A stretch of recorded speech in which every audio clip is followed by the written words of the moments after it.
حضرات چادر تو دھاگے کی بنی ہوئی تھی، چادر تو بالوں کی بنی ہوئی تھی، لیکن میسج اس کے اندر یہ موجود ہے کہ جب دھاگوں کی بنی ہوئی چادر نے، جب بالوں کی بنی ہوئی چادر نے حضور کے کندھوں کو چوم لیا، میرے آقا کے قریب ہو گئی، تو اس چادر کو اللہ کریم نے یہ عظمت عطا فرما دی کہ وہ اب اللہ کریم کی گفتگو کا موضوع بن گئی۔ بات تو یوں بھی کہی جا سکتی تھی یا ایھا النبی یا ایھا الرسول کے ساتھ بھی بات تو کی جا سکتی تھی، لیکن یہاں پیار کا انداز ہے یا ایھا المزمل، اے چادر والے دوست۔ اور یہاں یہ بات بھی قابل ذکر ہے اور اس سے بھی نظر کشید کی جا سکتی ہے کہ جب چادر بدلتی ہے تو لہجہ بدل جاتا ہے، انداز بدل جاتا ہے۔ اب چادر بدلی، لحاف لے لیا، بھاری چادر لے لی تو اللہ کریم نے انداز بدل دیا اور فرمایا یا ایھا المدثر، اے بھاری چادر لینے والے محبوب۔ اس کا مطلب یہ ہے ہمیں بھاری یا ہلکی سے سلوکات نہیں ہے، ہمیں بھاری یا ہلکی سے سلوکات نہیں ہے۔ اگر ہلکی چادر تیرے قدم چومے تو ہم اس سے پیار کرتے ہیں، اور اگر بھاری چادر تیرے جسم پہ بوسے دینا شروع کر دے تو ہم اس کے ساتھ پیار کرتے ہیں۔ اس میں میسج یہ ہے، اس کے اندر پیغام یہ ہے کہ جتنے میرے رسول صلی اللہ علیہ وسلم کے قریب ہوتے چلے جاؤ گے اتنے عظیم ہوتے چلے جاؤ گے، اتنے عظیم ہوتے چلے جاؤ گے۔ اور یہاں یہ میسج بھی میں خاص طور پہ عرض کرنا چاہوں گا کہ اگر دھاگے کی بنی ہوئی چادر رسول اللہ کے کندھوں پہ آ جائے، اللہ کریم اس چادر سے اتنا پیار فرماتا ہے، اگر خون رسول سے بنا ہوا حسین رسول اللہ کے کندھوں پہ آ جائے، اللہ کریم کو پھر حسین کتنا اچھا لگتا ہوگا، کتنا پیارا لگتا ہوگا۔ نہیں بیٹے، آپ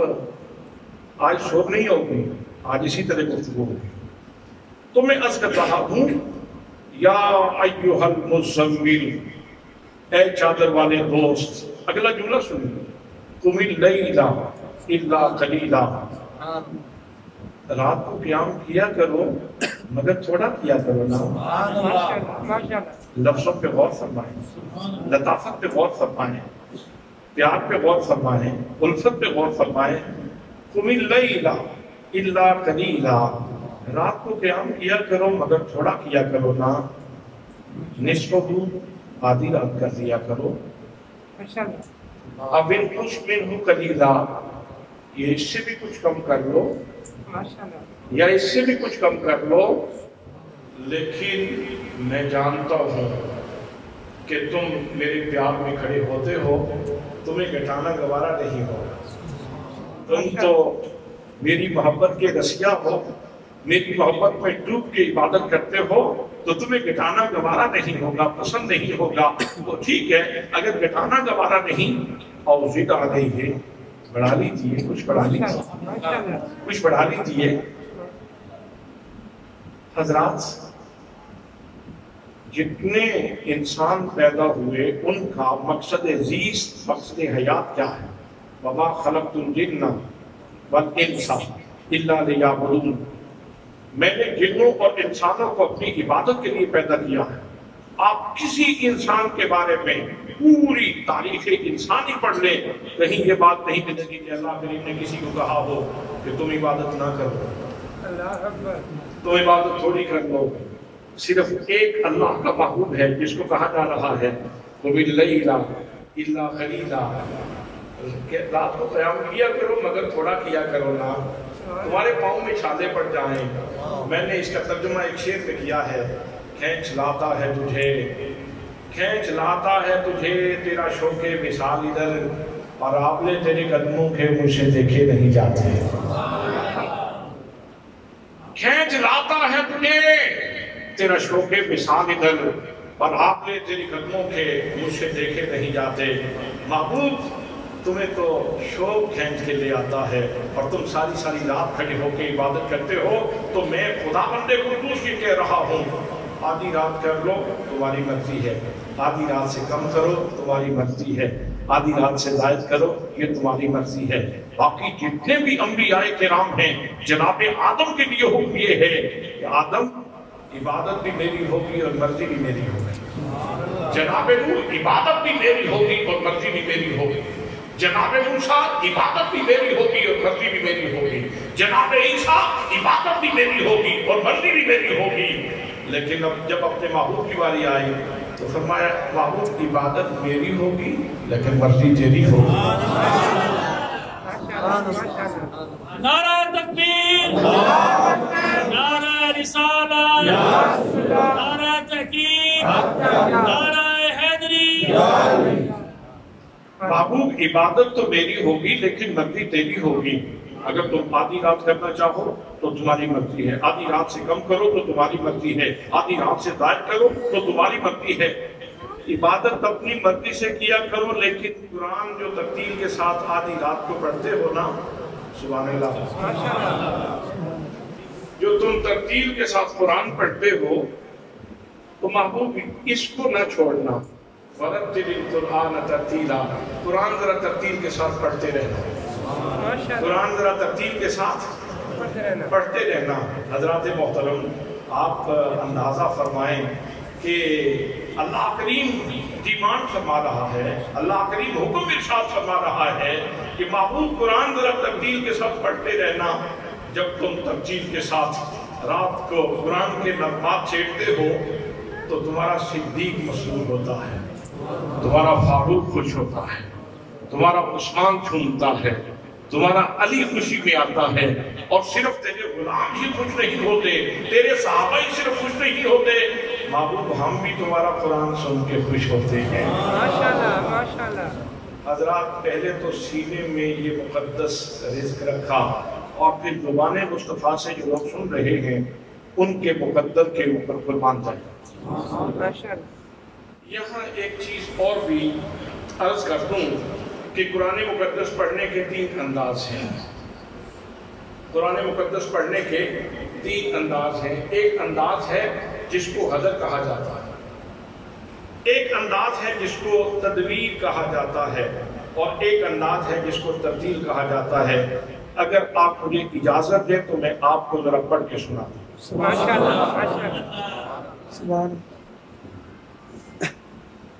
حضر میں پڑھیں تو قرآن مقدس کے پڑھنے کا انداز بڑا خوبصورت ہے، اور اگر تدبیر میں پڑھیں تو پھر بھی بڑا خوبصورت انداز ہے، اور ترتیل میں تو آپ اکثر قرآن سے سنتے رہتے ہیں، قاری باسط صاحب سے سنتے ہیں، قاری غلام رسول صاحب سے سنا کرتے تھے، قاری مشتاق انور صاحب سے سنتے ہیں، قاری علی اکبر نعیمی صاحب سے سنتے ہیں، قاری کرامت علی صاحب سے آپ سنتے ہیں، تو کتنے قراء ہیں جو ترتیل کے ساتھ قرآن پڑھتے ہیں۔ تو حضرات ذرا اندازہ فرمائیں، میں صرف فار ایگزامپل یہ چیز عرض کر رہا ہوں، وگرنہ جو میرے مصطفیٰ کا لہجہ ہے اس لہجے کے اوپر تو لہجہ داؤد بھی قربان ہونے کے لیے تیار ہے۔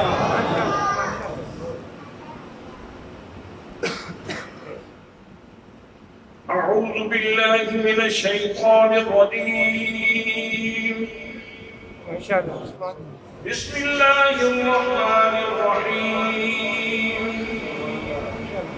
الحمد للہ رب العالمین الرحمن الرحیم مالک یوم الدین، ایاک نعبد و ایاک نستعین، اهدنا الصراط المستقیم صراط الذین انعمت علیہم غیر المغضوب علیہم ولا الضالین۔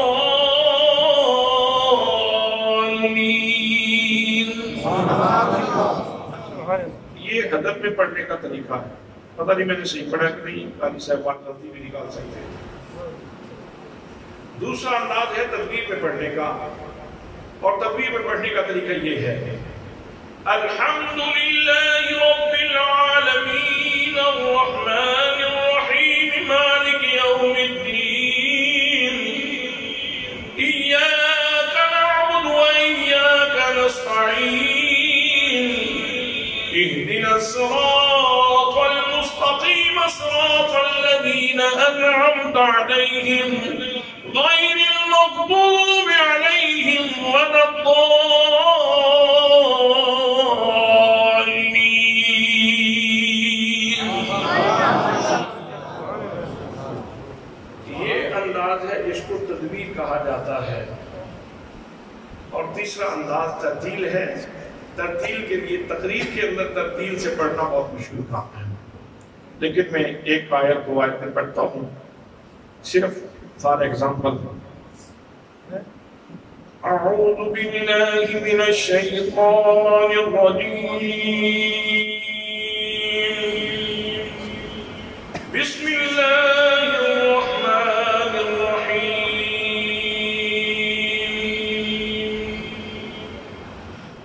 وَنُنَزِّلُ مِنَ الْقُرْآنِ مَا هُوَ شِفَاءٌ وَرَحْمَةٌ لِّلْمُؤْمِنِينَ وَلَا يَزِيدُ الظَّالِمِينَ إِلَّا خَسَارًا.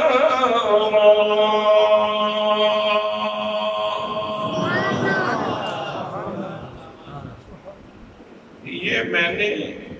پڑھا ہے، اور تقریر کے دوران ترتیب سے پڑھنا آپ لوگ جانتے ہیں کہ ایک بہاؤ ہے، ایک تسلسل ہے گفتگو کا، اس کے اندر یہ پڑھنا مشکل ہے. لیکن یار یہ تو میں نے پڑھا ہے، اور یہاں کتنے قراء ایسے ہیں ہمارے پاکستان کے اندر، دوسرے ملکوں کے اندر، جب ان سے ہم قرآن سنتے ہیں تو روح جھوم جاتی ہے، روح وجد میں آ جاتی ہے. آپ خود اندازہ فرمائیں کہ اس وقت کا عالم کیا ہوگا جب میرے آقا ترتیل کے ساتھ قرآن پڑھتے ہوں گے. سننے والے کہتے ہوں گے کو سے قضا کے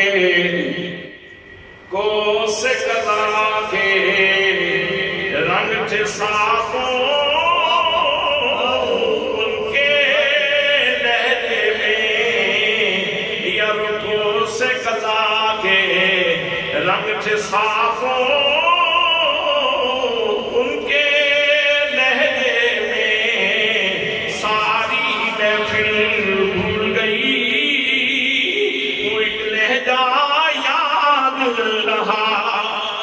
ساری دنیا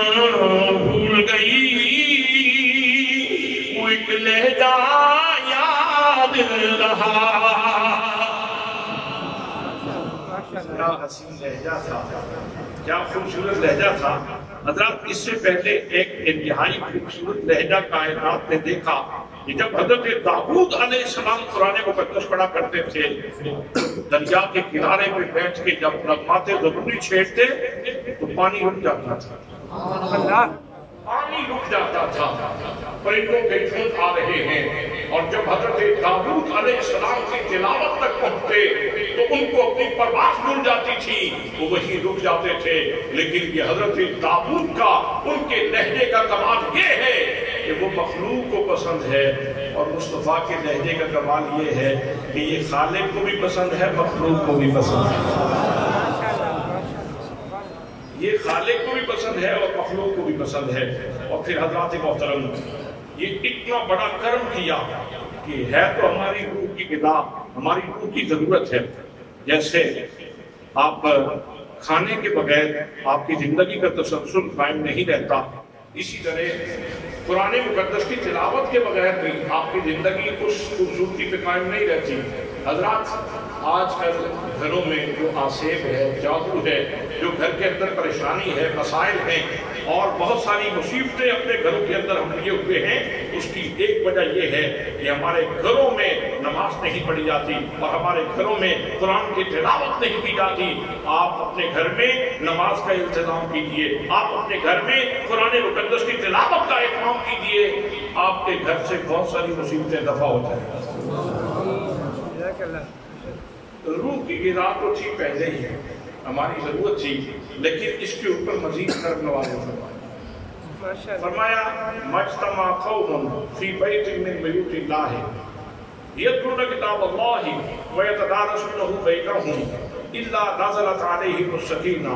وغشیتہم الرحمہ وحفتہم الملائکہ وذکرہم اللہ فی من عندہ. فرمایا جو لوگ اللہ کے گھر میں جمع ہوں اور جمع ہو کے اللہ کے قرآن کی تلاوت کریں، قرآن مقدس کے اسرار سیکھیں، قرآن مقدس کے ضرور سیکھیں، قرآن مقدس کے حقائق سیکھیں، قرآن مقدس کے حقائق سیکھیں، تو ان کے اوپر اللہ کریم 4 انعام فرماتا ہے. ان کے اوپر اللہ کریم 4 انعام فرماتا ہے. پہلا انعام ہے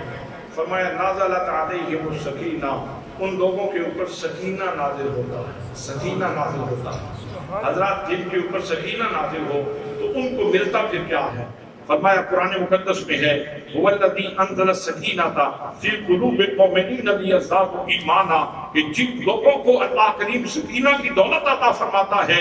ان کے درجات ایمان بڑھ جاتے ہیں۔ آج ہم میں سے ہر بندہ اس چکر میں تو ہے کہ بینک بیلنس بڑھ جائے،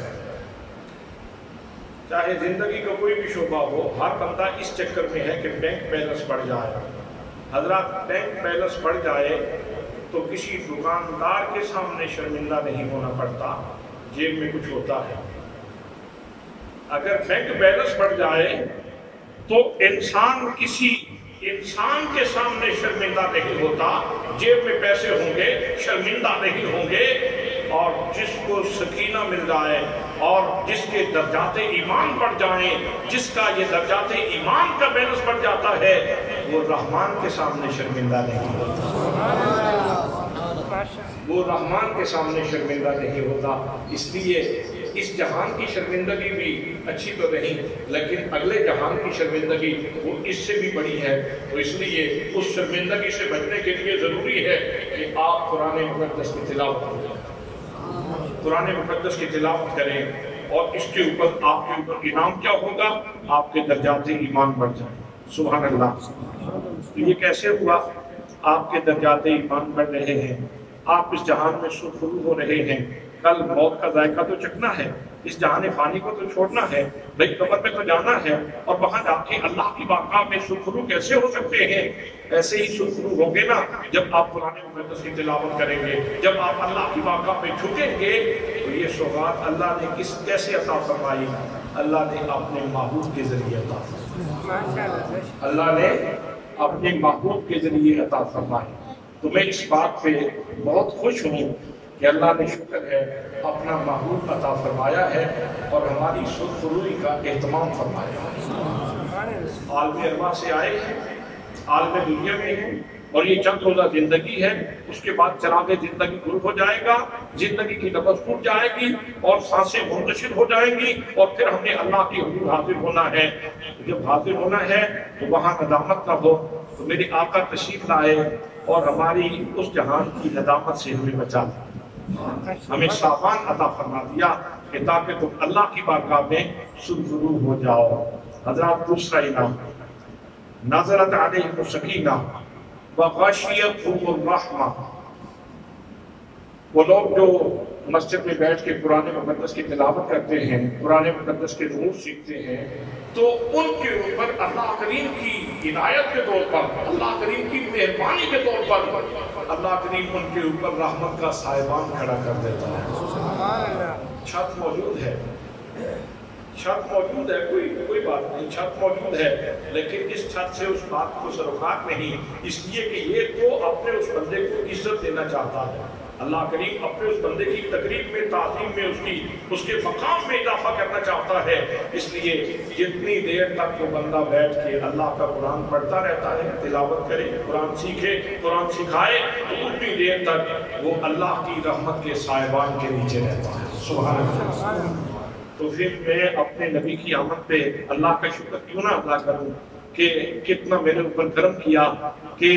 ایک ناقص انسان کو رحمت کے سائبان کے نیچے پہنچاتا ہے، رحمت کے سائبان کے نیچے پہنچاتا ہے۔ حضرات تیسرا انعام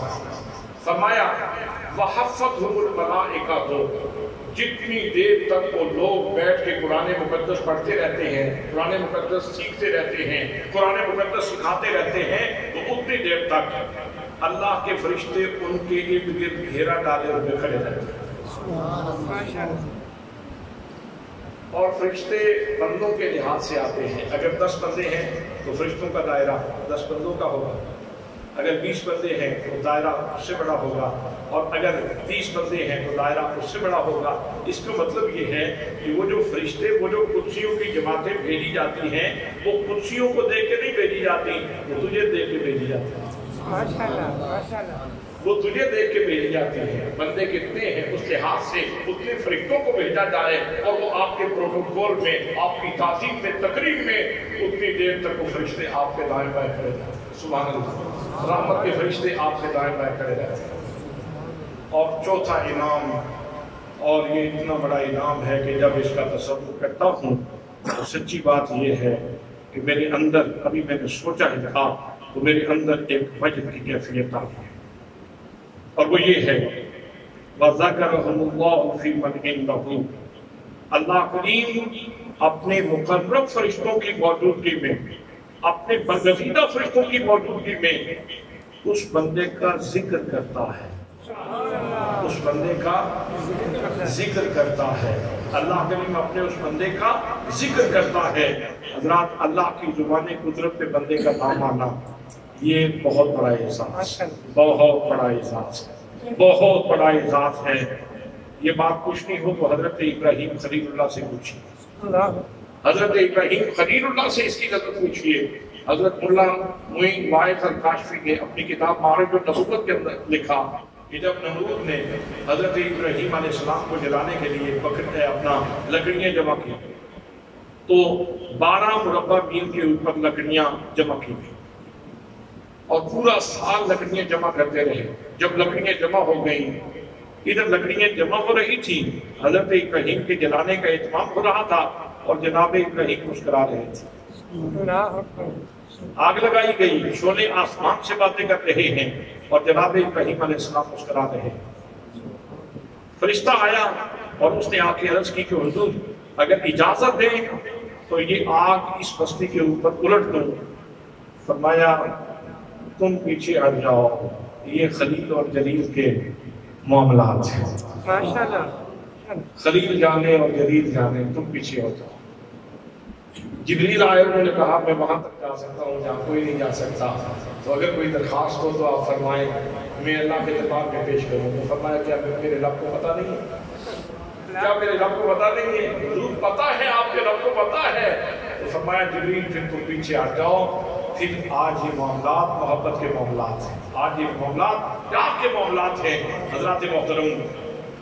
آج آسمانوں سے باتیں کر رہی ہے جناب ابراہیم علیہ السلام مسکرا رہے ہیں منجنیق میں رکھا گیا جناب ابراہیم علیہ السلام مسکرا رہے ہیں پھر جب پھینک دیا گیا اللہ نے فرمایا قلنا یا نارو کونی بردا وسلاما علی ابراہیم اللہ فرماتا ہے ہم نے کہا اے آگ میرے ابراہیم پہ ٹھنڈی بھی ہو جا اور سلامتی والی بھی ہو جا حضرات پھر اللہ کا حکم تھا اٹھتے تھے چھوڑے تھے لیکن بلند ہو کر پھول بن جاتے تھے بلند ہو کر پھول بن جاتے تھے گلزار بن گیا گلستان بن گیا اب حضرت ابراہیم کی چیخ نکل گئی حضرت ابراہیم رو پڑے اللہ نے فرمایا پیارے خلیل دشمن آپ کا اہتمام کرتا رہا تو مسکراتا رہا دشمن نے تجھے منجنیق میں بٹھایا تو مسکراتا رہا آگ آسمانوں سے باتیں کرتی رہی اور تو مسکراتا رہا اور جب دوست نے آگ کو گلزار بنا دیا تو تم نے رونا شروع کر دیا اگلا جملہ بڑے دھیان سے سنیے عرض کی یا اللہ یہ جو تو نے یا نارو کہا ہے نا تیرا روح سخن آگ کی طرف تھا اور تو نے آگ کو مخاطب کیا کاش تو یا ابراہیموں کہتا میں تیرے خطاب کی لذت بھی لے رہا ہوتا اور جل رہا ہوتا اللہ اکبر اللہ اکبر میں تیرے خطاب کی لذت بھی لے رہا ہوتا اور جل رہا ہوتا حضرات اللہ کریم کی زبان قدرت پہ بندے کا نام آنا یہ چھوٹے اعزاز کی بات نہیں ہے صرف آپ کو روح کی غذا نہیں دی جا رہی قرآن مقدس میں صرف آپ کو روح کی غذا نہیں دی جا رہی بلکہ آپ کے بخت سنوارے جا رہے ہیں جب آپ قرآن پڑھتے ہیں